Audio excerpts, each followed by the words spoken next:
Bonjour et bienvenue en 2030 glorieuse.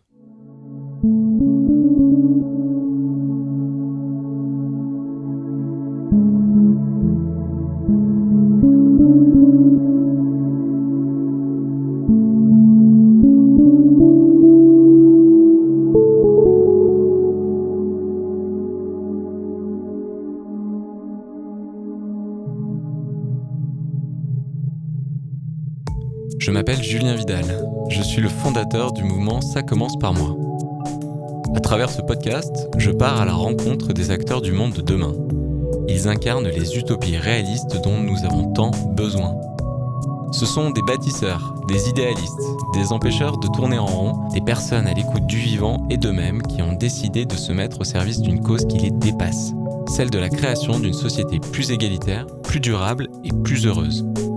Ils sont des milliers en France à agir concrètement pour montrer que l'action est le meilleur remède contre le fatalisme et que, si nous agissons avec ambition et amour, la décennie des 2030 glorieuses est à portée de main.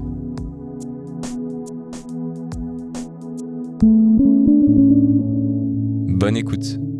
Bonjour à toutes, bonjour à tous, bienvenue dans cet épisode du podcast 2030 Glorieuses avec des personnes qui travaillent depuis la nef.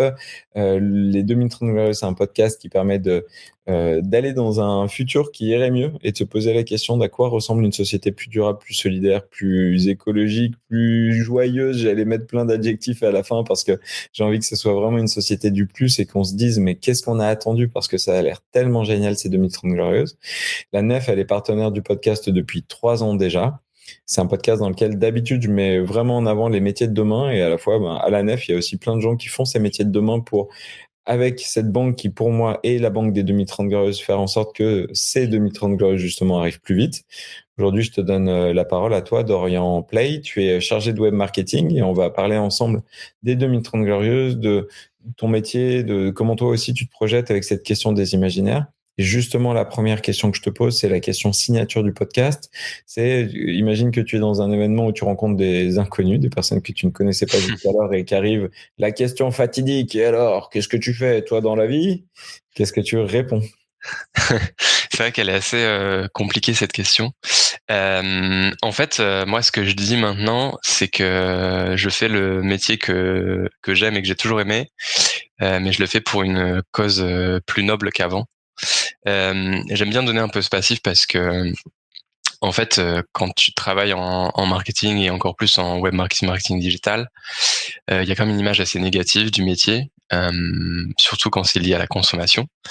Donc j'aime bien rappeler que maintenant je le fais pour une banque éthique et j'aime bien expliquer aussi le projet La Nef immédiatement parce que je trouve que c'est un projet que peu de gens encore connaissent, en tout cas dans mon entourage à moi. Et j'aime beaucoup en fait parler du projet La Nef pour expliquer en quoi le projet est incroyable et je suis tellement fier d'y participer. Donc souvent voilà, je dis que avant je travaillais dans des industries que j'aimais pas trop, enfin en tout cas que j'adorais mais qui étaient pas géniales pour les gens. Qu'aujourd'hui je fais toujours le métier que j'aime de marketing digital mais pour une cause beaucoup plus noble. Ouais, c'est marrant que tu nous dises ça parce que si je voulais te pousser un peu dans tes retranchements, pardon, Mmh. je dirais que on fait un peu, en tout cas, on a le même objectif, mais on le fait de manière complètement opposée. À savoir que moi, j'essaie de dire aux gens, on va d'abord aller dans la situation idéale et puis ensuite, on se posera la question de comment on y va.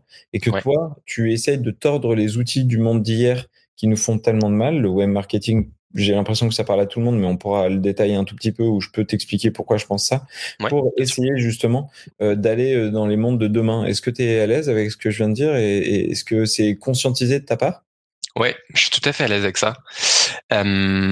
Pour moi, il y a la première raison à ça, c'est que, comment t'expliquer? Moi, mon point de vue, c'est que si on veut faire en sorte que 2030 glorieuse existe ou en tout cas qu'on ait une meilleure société demain, je pense qu'on est obligé de passer par ces outils pour faire connaître au grand public, l'alternative, en fait. Moi, je le vois comme une alternative. pour expliquer aussi aux gens et toucher le plus grand nombre de gens sur, en fait, il y a une autre société possible, il y a une autre façon de consommer possible, il y a une autre façon de placer son argent qui est pas forcément dans une grande banque qui pollue énormément. Et en fait, moi, je vois mon métier comme un métier vertueux parce que j'utilise ces outils justement un peu à contresens, tu vois. Dans le passé, je les utilisais effectivement pour faire plein de choses qui sont pas forcément cool, surconsommer et surpolluer. Aujourd'hui, en fait, j'utilise ces outils pour permettre aux gens d'ouvrir un livret à la nef ou de rejoindre le projet de la nef.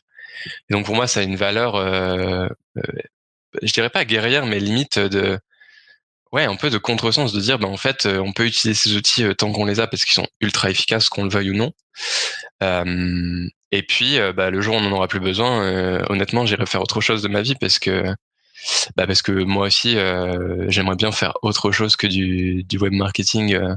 En tout cas, j'aimerais que le web marketing soit utilisé à d'autres manières que pour ce quoi il est utilisé aujourd'hui, tu vois. Est-ce que justement, pour parler d'autres métiers, d'autres perspectives, Mmh. toi qui travailles à la nef, tu as vu des porteurs de projets où tu t'es dit: «Mais attends, c'est génial ce qu'ils font».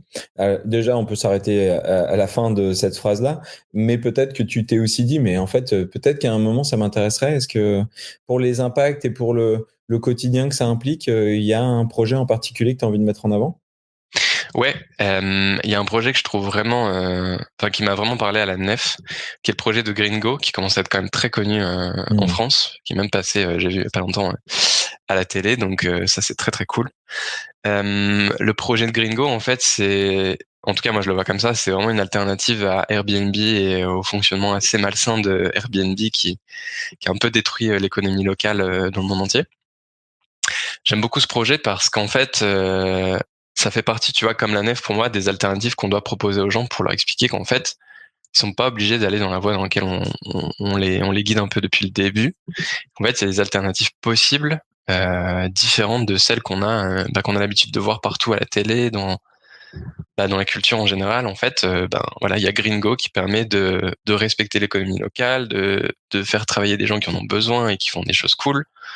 Et puis en plus, de faire attention à son empreinte carbone, de faire attention à ce qu'on pollue.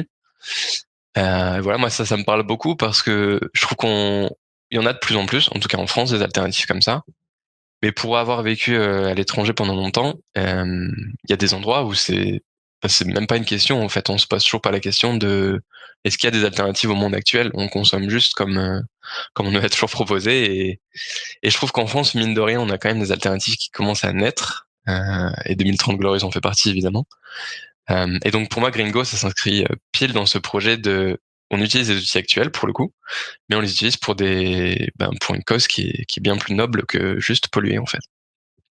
On parle de voyage et donc tu me fais la passe décisive pour continuer sur cette notion culturelle, tu vois, de plaisir, de loisir, qui, à mon Ouais. sens, est intrinsèquement lié à ces 2030 Glorious, parce qu'en fait, c'est remettre du bon futile dans la vie Mmh. et dès le départ, par l'expérience, et là, en l'occurrence, l'expérience du voyage comme tu l'as décrit, du voyage slow, du voyage qui, en fait, est à son origine, c'est-à-dire attiser de la curiosité, créer du lien, permet aussi de se dire, mais en fait, les 2030 Glorious, elles sont déjà tout autour de nous, tu vois. Est-ce que toi, tu as une recommandation culturelle, film, série, livre, tableau, j'en sais rien, documentaire, tout ce que tu veux, qui t'a fait te dire, mais en fait, moi, mes 2030 Glorious, elles sont là? Alors j'ai réfléchi à cette question et en fait j'ai réfléchi à ce qui moi vraiment me parlait et ce qui m'aidait à me projeter dans un futur plus désirable. Et je suis un gros fan de musique et donc je voudrais recommander un groupe que j'aime particulièrement qui s'appelle Khruangbin. Ça veut dire avion en thaïlandais, voilà. Mmh. Ça s'écrit Khruangbin. Et en fait, c'est un groupe quasiment que d'instrumental. Donc c'est basse, guitare et batterie. Et en fait, c'est assez minimal, c'est assez sobre comme musique entre guillemets. Et c'est une musique qui permet vraiment de se concentrer sur soi-même, de méditer, qui permet de réfléchir. Et c'est un peu l'inverse pour moi de la pop, tu vois. Si on doit faire une comparaison avec une musique, une musique un peu générique qui passe partout. Donc voilà, j'aimerais faire cette recommandation-là parce qu'elle me parle particulièrement et je pense que tout le monde devrait écouter du Khruangbin dans sa vie pour se sentir mieux. Voilà. Super, merci. On pourrait faire ça de temps en temps, ou peut-être à la fin de l'année, tu me fais penser à ça, mais une liste de toutes les recommandations culturelles là, des salariés de la NEF à qui j'ai donné la parole, parce que J'avoue. je trouve que c'est chouette de se dire, ah bah tiens, j'ai envie de cliquer un peu, tu vois, c'est une sorte de secret Santa, mais culturel, qui pourrait être réparti comme ça. Il y a un tirage au sort à faire, j'en sais rien, mais ça y est, en parlant, pardon. Dernière question, pas des moindres, Dorian, je sais pas si toi, en 2030 Glorieuses, quand tu t'y projettes, tu te retrouves dans ton salon, dans ta tiny house, ou pourquoi pas là depuis les bureaux de la nef. Mais si jamais visuellement, voilà, il y avait quelque chose qui t'interpellait des 2030 Glorieuses qu'on ne connaissait pas, qu'on ne voyait pas, ou qui était peut-être à la marge en 2024 à notre époque, qu'est-ce que ça serait? Comment tu nous le décrirais? On fait cet exercice de Euh, présent où ça y est, là, paf, par un coup de baguette magique, tu es en 2030 Glorieuses. Qu'est-ce que tu vois qui te plaît et qui te semble complètement différent? je vois une société où les gens se respectent plus déjà, où il y a moins d'agressivité et moins de, je veux dire, plus de compréhension entre les gens. Je trouve que ça fait Par quand quoi même ça passe, partie ça, de. visuellement? Comment tu le vois? Ça passe par le respect de chacun et de ses religions, de sa façon de s'habiller, de sa façon d'être, des personnes qu'on fréquente, de son choix de partenaire dans la vie. Donc visuellement, moi, je vois une société hyper hétéroclite où, en fait, tout le monde a le droit d'être qui il a envie d'être, tout simplement. Et je pense qu'il y a beaucoup d'endroits dans le monde où c'est toujours pas le cas, et ça sera peut-être jamais le cas. Donc, pour moi, 2030 Glorieuse, ouais, c'est une société où tout le monde a le droit d'être qui il a envie d'être. Et aussi, c'est un détail, mais une société où il y a très très peu de véhicules qui roulent au diesel. Mmh. Parce que je trouve que vraiment, il est temps qu'on passe un cap sur ce sujet. Voilà, donc une société où les gens font ce qu'ils ont envie de faire, ils le font à vélo. Voilà, Amen. Où est-ce qu'on signe? Moi, le vélo de partout, ça me va bien. c'est clair. Et de se dire qu'on a un peu plus de bruit de sonnette et moins de bruit de klaxon, ça me plaît. Merci Dorian, mille fois, d'avoir joué Avec le jeu des plaisir. demi-finales avec moi. Merci d'avoir pris le temps de voyager en 2030 Glorieuse avec nous. Moi, je vous dis à très vite pour découvrir ensemble d'autres utopies réalistes, et je vous donne rendez-vous sur ça commence par moi.org pour construire ensemble un monde meilleur dès aujourd'hui. Salut!